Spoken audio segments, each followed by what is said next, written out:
আজ সকাল থেকে ভাবছিলাম এখন ভ্লগ করব তখন ভ্লগ করব, কিন্তু ব্যস্ততার জন্য না আজকে ভ্লগ শুট করে উঠতে পারিনি। চারিদিকে এত দৌড়াতে হয়েছে, বরের ওষুধ আনতে হয়েছে, তারপরে মেয়ের কিছু টুকটাক জিনিস, ওর তো এখন একদম ফাইনাল এক্সাম শুরু হয়ে গেছে। আমার কিছু দরকারি কাজ ছিল যার জন্য বেরোতে হয়েছে। ভিডিও স্টার্ট করেছি দুটো, তখন মানে দুটো নয়, ওই 1:30 পৌনে দুটো এরকম বাজে। আমি এখনো স্নান করিনি, স্নান করব। তার আগে আমার সংসারের অনেক কাজকর্ম পড়ে রয়েছে। আমি আগে আমার কাজগুলো সেরে এসেছি। তো তারপরে সংসারের কাজকর্ম ভাবলাম একটু আজকের দিনটা না হয় পরেই করব। তবে করব তো অবশ্যই। যাই হোক, এদিকে দেখো সকালবেলা চা খেয়েছিলাম, তো সেই চায়ের বাসনগুলো পর্যন্ত মাজা হয়নি। আর এদিকে মা তো রান্না বান্না করে নিয়েছে। তো যে কারণে একটু বাঁচোয়া, আর এদিকে সংসারের কাজকর্মগুলো তো করতে হবে, তো সেগুলো এখন শুরু করলাম। তো ভ্লগটা ভাবলাম এখন থেকেই শুরু করি, যেটুকুনি তোমাদের সাথে শেয়ার করতে পারবো সেটুকুনি শেয়ার করব। আর এদিকে দেখো আমি কাপ টাপ গুলো সব ভালো করে মেজে নিলাম, মেজে নিয়ে এবার তোমার গ্যাসটাকে ভালো করে মুছে নিচ্ছি। আর গ্যাসটাকে ভালো করে মুছে নিয়ে তারপরে কাউন্টার গুলো সুন্দর করে মুছে টুচে পরিষ্কার করে নেবো। আর বর তো বারবার করে বলছে আজকে ছেড়ে দাও, এই কাজগুলো করতে হবে না, স্নান সেরে খেয়ে দিয়ে তোমার অনেক কাজ থাকে, এডিটের কাজ থাকে, সেগুলো কমপ্লিট করো। তো আমি বললাম যে না, আমার না মনটার মধ্যে কেমন একটা লাগবে যদি আমি এই কাজগুলো কমপ্লিট করে না বসি। তাহলে সেই আবার সকাল সন্ধ্যা যখন সময় পাবো তখন এই কাজগুলো করতে হবে। তো ভাবলাম যে না, ঘরের কাজটা গুছিয়ে নিই, গুছিয়ে নিয়ে তারপরে স্নান সারবো। ওই জন্য আমি নতুন জামাটা পরেই কাজ করতে লেগে পড়েছি। এটা চেঞ্জ করার কোনো বালাই নেই, কারণ এখন যদি আবার চেঞ্জ করতে যাই দেরি হয়ে যাবে। ঘরটা আবার ঝাড় দিয়ে নিলাম, বিছানা কাঁথা পরিষ্কার করে সকালেই ঝেড়ে নিয়েছি। তবে এখন যেহেতু মানে ঘরটা মুছবো, তাই ভাবলাম যে একটু ঘরটা বিছানাটা আর একবার ঝেড়ে নিই। আর মেয়ে স্কুল থেকে বাড়ি ফিরে ওর আজকে এক্সাম ছিল। তো ওই জন্য তারপরে এসে না স্নান করিয়ে দিয়েছি, খেয়েও নিয়েছে, আর ওকে ঘুম পাড়িয়ে দিয়েছি, মানে ও শুয়ে পড়েছে, একা একাই ঘুমিয়ে গেছে। আর এ বেলাটায় আর পড়তে বসালো না, কারণ একটু ক্লান্ত আছে। তো ওই জন্য আর কি স্কুল থেকে মা ও বলছিল যে মা রোদে খুব কষ্ট হয়েছে, তো আমি বললাম ঠিক আছে। এখন তো একটু হালকা হালকা গরম পড়ছে, তো একটু আসার সময় ডাবও এনেছিলাম সবার জন্য। তো সবাইকে ডাবের জল আমি একটু খেয়েছিলাম, মাকে, উজ্জ্বলকে, মেয়েকে সবাইকে দিয়েছিলাম। তো যাতে শরীরটা একটু ভালো থাকে, মানে এই গরমকালে যত রকম ভাবে নিজেকে প্রোটেক্ট রাখা যায় আর কি। তবে ভেবেছিলাম এই কাজগুলোর থেকে ফিরে আমি একটু লস্যি করব, কিন্তু দই থাকা সত্ত্বেও আমি সাহস করলাম না, কারণ লস্যি করতে গেলে এই অবেলায় যদি লস্যি খাই না, পুরো ঠান্ডা লেগে আমার জ্বর আসবে, আর আমার তো ঠান্ডার ধাঁচ একটু বেশি আছে। যদি হট করে মানে এই গরম সহ্য করতে না পেরে হয় ফ্রিজের জল আর নয়তো ঠান্ডা কিছু খেয়ে ফেলেছি, তাহলেই আমার একদম জাঁকিয়ে ধরবে। পুরো শীতটা যাই হোক তাই হোক করে এবছরটা মোটামুটি কেটেছে, খুব একটা ঠান্ডা জ্বর জারি আসলেও সেইভাবে আসেনি। মানে ওই দু একবারের জন্য এসেছে, টুকটাক ঠান্ডা লেগেছে, সিরিয়াস ভাবে কিছু হয়নি। আর আমার এই ব্যালকনিটা না এখন বেশ ভালো লাগে, এত সুন্দর গাছ দিয়ে সাজিয়েছি, তবে ইচ্ছা আছে আরো বেশ কিছু গাছ করার। আর গাছগুলো না রিপোর্টিং করতে হবে, মানে গাছের ধরো মাটি সরে গেছে কোনোটার, কোনোটার একটুখানি মনে হলো যে না এটা ছোট টব হয়ে গেছে, আর একটু বড় পটের মধ্যে টবের মধ্যে বসালে ভালো হতো, তাহলে গাছটা আরেকটু ছড়াতো, আরো বড় হতো। তো এইভাবে কিছু কিছু গাছ না আগে আমার খুব অযত্নের অভাবে গাছগুলো মারা গেছে, আর বাঁচাতে পারিনি। তো এখন চেষ্টা করি যে কটা আছে, যেটুকুনি আছে তাদেরকে একটু যত্ন করার। আর এরিকা পাম দুটো এনেছিলাম, তার মধ্যে একটা তো বাঁচাতেই পারিনি, আর একটা গাছ পুরো একদম মারা যেতে যেতে বেঁচে গেছে। তো এখন ওটা মোটামুটি হেলদি আছে, এখন একটু একটু যত্ন করি। তাই মাঝে মাঝে একটু গোড়া মাটি পাল্টে দেওয়া, বা ওই কোকোপিট এনেছিলাম সেগুলো একটু দেওয়া, একটু গোবর মাটি দেওয়া। আমিও চেষ্টা করি যতটুকুনি সম্ভব আমার সাধ্যের মধ্যে ততটুকুনি যত্ন করা গাছের। আর আরেকজনকে একটা সারপ্রাইজ গিফট দিলাম। সারপ্রাইজ গিফট ছোট হোক বা বড় হোক সবারই পেতে কিন্তু ভীষণ ভালো লাগে। আমিও খুব খুশি হয়েছিলাম যেদিন আমার বর আমাকে ভ্যালেন্টাইন্স ডে তে সারপ্রাইজ গিফট দিয়েছিল। ওই যে একটা গোলাপ ফুল দিয়েছিল আর চকলেট দিয়েছিল দুটো। এটা হচ্ছে ওই তোমার কি বলে একটা পেন্সিল বক্স। তো এটাও আবদার করেছিল, আর যেই কারণে এই পেন্সিল বক্সটা কিন্তু ওকে কিনে দেওয়া হয়েছে। তো তারও একটা কারণ আছে। তো সেই কারণটা তোমাদেরকে যে বলেছিলাম যে তোমাদেরকে একটা সুখবর দেবো, সেটা পরে বলবো কোন একটা ভ্লগে, মানে আমি সময় পেয়ে উঠছি না। তো যেই কারণে মানে কিছু একটা বিষয় খুব ভালো করেছে, যে কারণে কিন্তু ওকে এটা আমরা গিফট করেছি। আর এই যে নামটা কি সুন্দর করে লিখলো।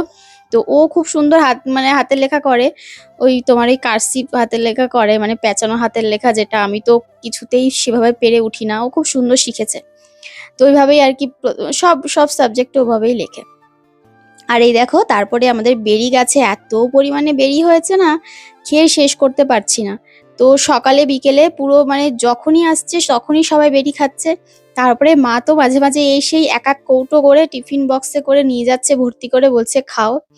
তার তো যাই হোক, আমি এখানে এসেছিলাম কিছু গাছ বসাবো বলে। আমি না একটা গাছ জোগাড় করেছি, মানে এই ঝোপঝাড় থেকে। এই গাছটা না দেখতে খুব সুন্দর লাগছিল। এই গাছগুলো দেখবে রাস্তাঘাটে এখানে সেখানে হয়। আর আমার এত সুন্দর লাগছিল দেখতে গাছটা, আমি না মানে সহ্যই করতে পারলাম না গাছটা দেখে যে এখানে হয়ে রয়েছে, আমি বাড়িয়ে নিয়ে যাই। একটা গাছের মধ্যে হয়েছিল। তো এটাকে আমি যত্ন করে তুলে নিয়ে চলে এসেছি। একটা ফাঁকা জায়গায় হয়েছিল, কারো বাড়িতে নয়।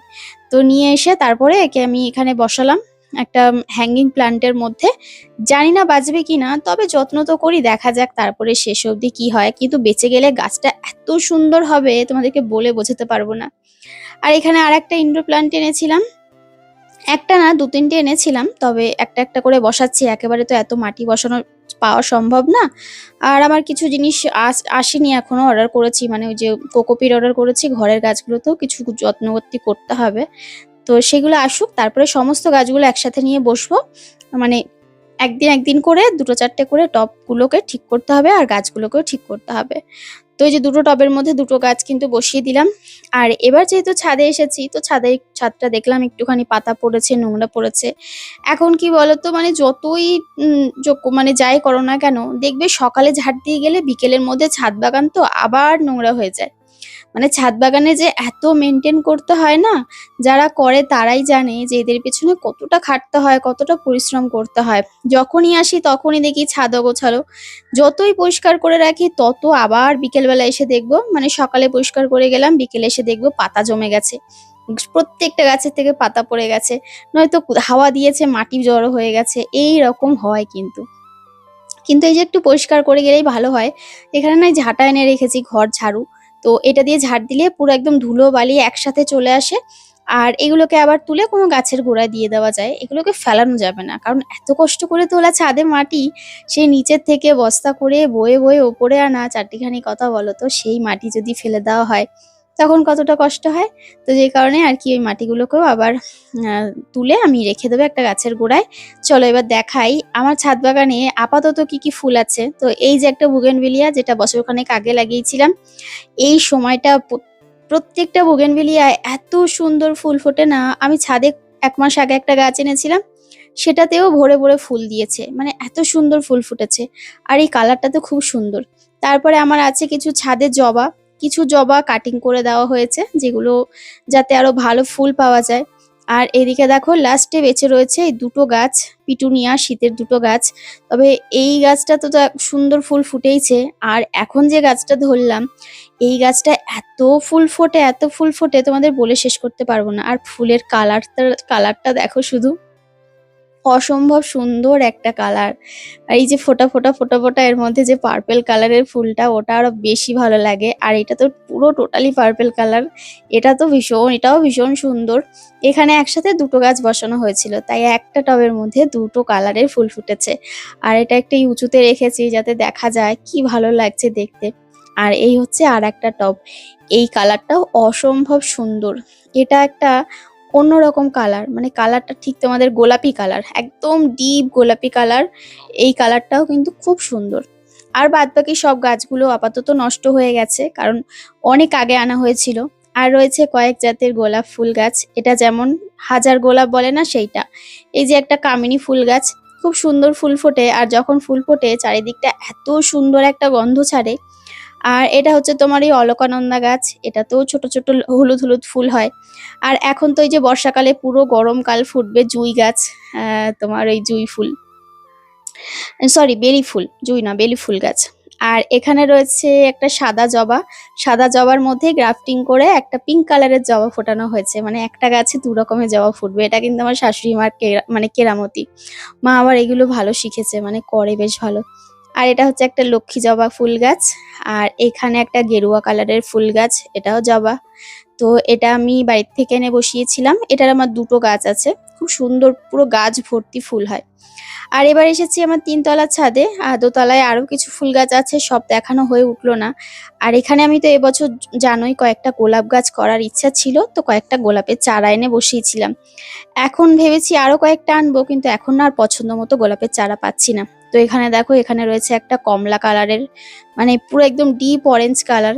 আর এটা হচ্ছে লাল, ঠিক লাল বলা চলে না, লাল পিঙ্ক একটা মেশানো কালার। এই গাছটায় প্রচুর ফুল ফুটছে। এটা যখন এনেছিলাম তখন এই যে যেটা পাপড়ি ঝরে ঝরে যাচ্ছে এটা হয়েছিল, তারপরে এই 3-4টে ফুল পরে আস্তে আস্তে ফুটেছে, আবার কুড়িও এসেছে। তো এই গেল দুটো ফুল গাছ। আর এখানে দেখো আরো কিছু ফুল হয়েছে। এই ফুলটা যেমন একটু পিঙ্ক পিঙ্ক কালার, তার সাথে সাদার মতো রয়েছে। এই যে এটা হচ্ছে কুড়িটা, এটা দেখে বুঝতে পারছো ফুলটা কেমন হবে। আরো কিছু ফুল ঝরার টাইমও হয়ে গেছে। আর এই ফুলটা একদম হালকা ঘিয়ে ঘিয়ে কালার। তো এই হচ্ছে গোলাপের কালেকশন। আর এবছর গরমের জন্য এনেছি এখানে তোমার সূর্যমুখী ফুল। এই যে 3টে গাছ আপাতত এনে বসিয়েছি, আর একটু ছোট ছিল, তবে একটু যত্নের জন্য বড় হয়েছে। আর এই হচ্ছে আমার 3 তলার ছাদ। একটু অগোছালো থাকলেও খুব একটা অগোছালো নেই, মানে মোটামুটি ঠিকঠাক পর্যায়েই রয়েছে। চলো, অনেক গাছপালা দেখিয়ে দিয়েছি, যেহেতু তোমরা সবসময় বলো কণিকা বেশি বেশি করে গাছের ভিডিও করবে, তাই তোমাদেরকে দেখিয়ে দিলাম। সন্ধ্যাবেলা ঘরে এসে 1 কাপ চা করলাম, চা খেয়ে নিলাম বর আর আমার জন্য, যেহেতু মা বাড়িতে নেই, মা গেছে মেয়েকে নিয়ে, মেয়ের নাচ রয়েছে ওই জন্য। নাচটা বন্ধ করলাম না পরীক্ষার জন্য। পরীক্ষার জন্য মোটামুটি সব প্রিপারেশন নিয়ে রেখেছে, তাই আর নাচটা বন্ধ করলাম না। তো ফালতু বলতো আবার নাচটা বন্ধ করবে, ওই জন্য আর নাচটা বন্ধ করলাম না। তো তারপরে আমি এসেছি নিচে, আর নিচে এসে না আমি তোমার ওই রান্না করব। তো কি রান্না করবো বুঝে উঠতে পারছিলাম না। তারপরে ভাবলাম যে ডাল রয়েছে, তো সবুজ মুগ ডাল ভিজিয়ে রেখেছিলাম, ওই যে গ্রিন মুগ ডাল যেটা দিয়ে তরকা হয় বলো না, মানে ওই ওই ডালগুলো আর কি। ওই ডালটা ভিজিয়ে রেখেছিলাম, আর ওটা দিয়ে আলু দিয়ে একটু তরকা মতো করব। তরকা আর অন্য ডাল দিয়েও হয় বোধহয়, যাই হোক আমি এটা দিয়েই করছি। তো আহ, আলু দিয়ে আর এই ডালটা দিয়ে একটু সেদ্ধ বসিয়ে দিলাম, একটু সিটে পড়ে নিক, ততক্ষণে আমি এদিকে আটাটা মেখে নিলাম। রুটি করব আর তার সাথে তরকার ডাল করব। তো উজ্জ্বল খেতে চেয়েছিল, তো ভাবলাম আছে যখন তাহলে করেই দিই। তো এটা কিন্তু খেতে ভীষণ ভালো লাগে, তবে একটু ধনেপাতা মিস করছিলাম।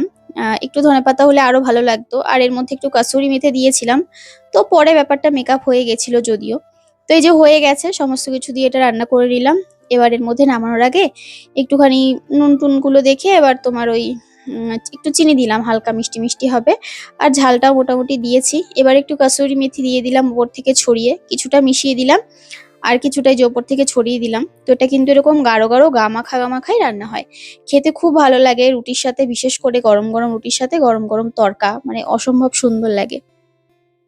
তোমরা কে কে খেতে ভালোবাসো তরকা রুটি জানিও কমেন্ট করে। আর এদিকে এবার রুটি করে নিচ্ছি। তো রুটিটা একদিকে বেলছি আর একদিকে ভাজছি। তবে কি বলতো, এই আঁচটা না খুব একটা বেশি জ্বলে না, যে কারণে না রুটিগুলো কিছুতেই ফোলাতে পারছি না। এত চেষ্টা করছি ফোলাতে, ওই কিছুটা জ্বলছে, আবার টিপ টিপ করছে, আবার জ্বলছে না, মানে এইরকম হচ্ছে। ওই ছোটটাই প্রথমে বসানো হয়েছিল, ওটাতে তো জ্বলছিলই না, তারপরে এই বড় গ্যাসটা জ্বালানোর পর একটু কোনো রকমে জ্বললো, জ্বলে ওই কোনো রকমে আর কি রুটিটা হয়েছে। মানে হয়ে গেছে কাজ, এমন না যে হবে না, হয়ে গেছে। তো এদিকে এই যে বাদবাকি রুটিগুলো সব ভেজে নেব, সেঁকে নেব, নিয়ে তারপরে সবাইকে খেতে দিয়ে দেবো গরম গরম। আমি কিন্তু রুটি করতে করতে মেয়ে ওরাই চলেও এসেছে, তো গরম গরম সবাইকে খেতেও দিয়ে দিয়েছিলাম। আর বাড়িতে রয়েছি আমি, মা, মেয়ে আর উজ্জ্বল, 4 জনে রয়েছি। আর পেস্তা রয়েছে, পেস্তার কথা তো বাদ দাও, তো মানুষ আমরা মানে 4 জন। আর পেস্তা তো আর তরকা খাবে না, ও খেলে ওকে রুটি দেবো, আর তার সাথে ওর খাবার তো রয়েছেই, সেটা তো খাবেই। তো এই হচ্ছে ব্যাপার, ওই জন্য সবাইকে গরম গরম রুটি তরকারি তারপরে দিয়ে তারপরে আমি উপরে চলে গেছিলাম। এখন আর বাসন টাসন মাজবো না, সকালে মেজে রাখবো মেয়েকে স্কুলে দিয়ে এসে। তো এখন আমার কিছুটা কাজ রয়েছে। তো এই তো রাতের কাজ বাজ কিন্তু মোটামুটি হয়ে গেছে। আজকে ব্লগটা তোমাদের কেমন লাগলো অবশ্যই কমেন্ট করে জানিও। সবাই খুব ভালো থেকো, সুস্থ থেকো, টাটা, বাই বাই।